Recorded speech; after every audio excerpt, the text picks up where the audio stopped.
Comme à notre habitude, pour chaque vidéo, vous avez l'interview qui va avec. Et aujourd'hui, c'est l'interview de Bertrand, qui est le responsable de la boutique L'Intrépide. Bertrand, la question bateau, la question à 1 million de dollars. Qu'est-ce qui t'a poussé à te lancer dans cette aventure qui est l'Intrépide? La lecture. Tant qu'à faire. En fait, je suis originaire du Mans, j'ai voyagé un peu partout, j'ai fait pas mal de choses. Je suis revenu sur le Mans, entre guillemets, par défaut, et je me suis dit, qu'est-ce que je vais faire? Être libraire. Et le fait d'ouvrir une boutique, c'était un chemin de long cours, hein. Je vais en parler peut-être à la question d'après, mais je suis arrivé sur le Mans, je me suis dit, peut-être l'objectif final, ce serait de faire une boutique. Même si sur le Mans, c'est assez bouché, il y a beaucoup de choses, le Mans, c'est ma ville, quoi. Ouais, c'est ce que tu voulais offrir à ta ville, donc tu l'as fait. Voilà, et toujours dans le milieu du livre, parce que je lis beaucoup. La passion avant tout. Un projet comme ça, t'as mis combien de temps à le concrétiser et qu'est-ce que tu as pu rencontrer dans le schéma de construction de l'Intrépide et qu'est-ce qui a pu te barrer un peu la route, etc. L'idée de le faire est montée il y a très longtemps et l'idée de le construire et de le matérialiser, comme tu dis, ça a été relativement rapide. J'ai eu cette chance-là parce que j'ai rencontré peut-être les bonnes personnes, parce que j'avais déjà suffisamment d'expérience dans le milieu du livre, dans le milieu de la librairie. Si sans ça, ça aurait pu durer pas mal de temps avec beaucoup plus de difficultés.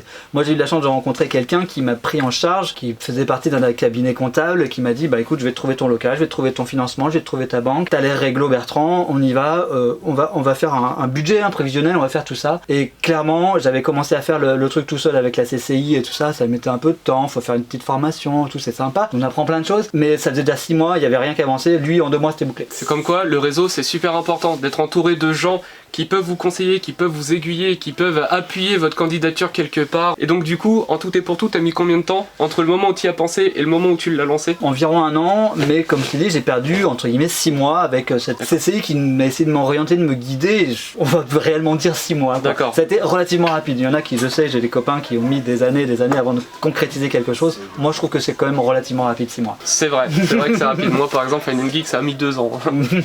Comment ça s'est passé ton lancement? Comment ça s'est passé le début, au cours de la première année, etc. Comment tu t'en es sorti? Alors, j'en reviens justement à cette fameuse personne avec le prévisionnel. C'était relativement compliqué parce que c'est des gros budgets. Il y avait l'apport entre guillemets financier personnel, il y avait l'expérience et la compétence professionnelle, mais après une fois qu'on a les mains dedans, c'est pas du tout pareil. Donc on se lance, on se dit waouh, funky, on y va. Pour l'ouverture, moi j'avais Alex Marvel qui était là, déguisé en Marty McFly avec toute la collection Marty McFly. Il y avait du monde, c'était la sortie du nouveau Astérix ce jour-là, et c'était le 21 octobre 2015, donc l'arrivée de Marty McFly dans le futur. Bref, il y avait tout un contexte autour de ça, donc communication et tout. Et donc première journée, premier mois, c'était en octobre jusqu'à Noël, pouf, pump it up, c'est la fête, trop bien, tout se passe bien. Ça continue la première année tranquillement, plutôt bien, et après, entre guillemets, les premières difficultés commencent, parce que la première année on est beaucoup soutenu, on est beaucoup financé, ouais, exonéré de plein de trucs et tout. Après, faut se payer, il y a les taxes qui arrivent, les impôts qui arrivent et tout. Là, en fait, il y a tout plein de trucs qui arrivent, c'est un petit peu plus dur. Donc moi, cette gestion-là, je l'avais pas dans mes boutiques d'avant, j'étais juste employé, j'avais plus ou moins un budget global, fallait respecter. Après, si j'ai dépassé, ça le dépassait pas, ou machin, c'est le patron qui me faisait une petite tape sur le dos, et puis c'était fini. Là, c'est pas le patron qui te fait la petite tape sur le dos, et tout de suite, tu le sens tout de suite beaucoup plus. Et après, voilà, on apprend sur le tas. En ce moment, on traverse la crise sanitaire, comme le monde entier est au courant, on traverse une crise sanitaire liée au Covid-19. Quelles ont été les conséquences du Covid-19 sur ton entreprise? Quasiment aucune. Voire même presque du bénéfique pour moi. Tout le monde nous sort ça. Ouais. Tous les professionnels qu'on croise, ils arrivent à tirer leur épingle du jeu. Le milieu culturel et le milieu du livre et le milieu de l'objet ou du jeu vidéo s'en sort bien. Ouais. C'est national. Il y a des librairies qui ont fait des chiffres cartons en juin-juillet qui ont presque comblé le manque à gagner des 2 mois perdus, tu vois. Et moi, au mois de juillet, par exemple, je fais un bon gros plus 30%, ce qui est juste improbable. Après 5 ans d'ouverture, on fait plus ça au bout de 5 ans d'ouverture. Surtout aux grandes vacances. Voilà, et donc ça a fait du bien, si tu veux. Et surtout, après, à titre personnel, adorer mon confinement. Ça s'est super bien passé. J'avais besoin d'une pause. Je travaille tout seul. Je travaille vraiment beaucoup parce que c'est des plages horaires d'ouverture de boutique, donc c'est quand même relativement long, plus après le stress autour de tout ça, etc. Donc là, moi, ça m'a fait vraiment du bien, je reprends, je vois que les chiffres sont corrects, je fais oh, trop bien, ça fait du bien, franchement, ça fait du bien. Après, bon, là, on revient un peu sur des petites routines, sur septembre-octobre, ça se restabilise un petit peu, mais ça reste quand même des chiffres relativement corrects. Ok, bah, tant mieux.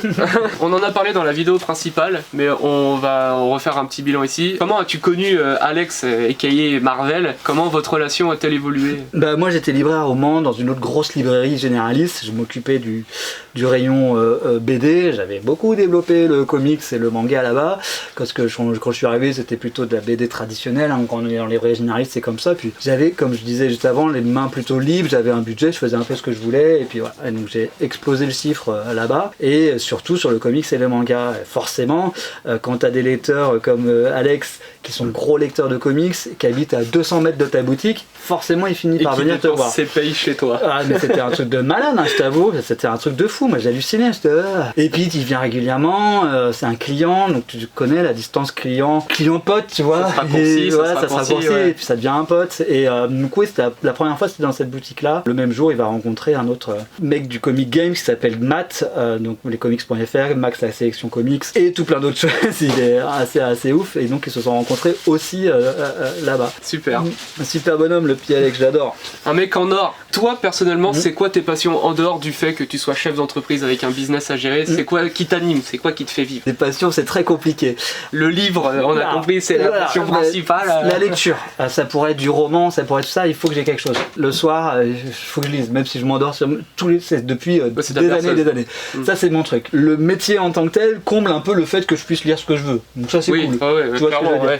Après, autre passion que la lecture, allez, un petit peu quand même le basket NBA, j'aime beaucoup, je suis beaucoup ça, le basket un peu France aussi. Et après, j'aime bien, entre guillemets, la culture générale autour de la politique, la géopolitique, mais ça, c'est vraiment un kiff perso. Je me renseigne, j'aime bien. Tu vois, là, j'ai regardé toute la thématique sur Arte, sur Black Lives Matter, par exemple, donc Ku Klux Klan, Martin Luther King et tout, j'ai tout regardé, là, j'adore. Mine de rien, c'est super intéressant. J'adore. Même toi, en tant que personne, de s'intéresser à ce genre de documentaire ou ce genre ça te permet toi-même d'évoluer en tant qu'être humain. Et puis même, après, quand on lit un comics, on se rend compte qu'en fait, il y a des scénaristes qu'on se dit qu'ils ont fait juste un petit scénar sympa pour te faire. En fait, il faut passer des messages. Exactement. Et tout. Si tu comprends pas forcément tout ça, c'est pas grave, tu lis une bonne lecture. Il y a un autre qui fait des blogs sur le Mans qui s'appelle Nicolas Kerkhoff, qui fait des chroniques geeks sur le végétarisme et sur le véganisme, et qui avait fait un énorme article énorme sur Daredevil. Et il y a un des auteurs de Daredevil qui était vegan dans les années 70-80, et il avait fait passer des messages dans Daredevil comme quoi ce personnage était vegan. Et ça, c'est la culture, c'est la curiosité qui et des fois, dans les comics, on utilise un peu l'actualité pour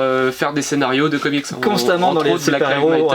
Constamment dans les super-héros. C'est pour ça que chez Marvel, il y a eu beaucoup de chamboulements ces derniers temps, avec l'arrivée de nouveaux super-héros qu'on dit de communauté. Donc Kamala Khan, Miles Morales et compagnie, parce que ça suit l'actualité. Et dernière question, tes projets pour le futur, pour l'Intrépide ou pour toi professionnellement, si t'as prévu d'autres choses, c'est le moment. Pour l'Intrépide, qu'elle survive encore quand même quelques temps, ça serait quand même déjà très sympa. Et, parce que je m'y plais, parce que je trouve ça cool, je pense que voilà. Et on te le souhaite, merci, c'est une bien belle boutique. J'avoue, c'est pas facile, j'ai pas du mal à en vivre, hein. De temps en temps je me paye pas, etc. Mais pour l'instant ça tournicote quand même pas trop mal. Après, à titre personnel, de l'autre côté, je vais passer d'autres diplômes, brevet d'exploitation agricole. Et je vais faire pousser des arbres fruitiers, un peu de maraîchage, etc. C'est son délire à lui, là j'ai un terrain d'1 hectare, on va s'éclater quoi. Je vais m'éclater avec ma compagne et tout. Alors est-ce que c'est un projet futur? Je sais pas, en tout cas c'est un kiff que je vais faire, qui va me prendre pas mal de temps, parce que le jardinage ça prend du temps quand même. Ça peut être quelque chose d'annexe aussi. Ça peut être quelque chose d'annexe. Très bien, écoute, super. Merci Bertrand déjà pour cette journée, pour l'accueil, pour avoir autorisé l'entreprise Fine & Geek qu'on présente Jordan et moi de venir filmer notre vidéo ici. Un gros big up à Alex de la chaîne Marvel qui était avec nous et qui est vraiment un mec au top. Merci d'avoir regardé cette interview, et le plus important, si vous vous inscrivez sur Fine & Geek, c'est d'aller noter l'Intrépide si vous êtes un de ses clients réguliers. Ça lui permettra de remonter plus efficacement dans les résultats tout simplement. Salut!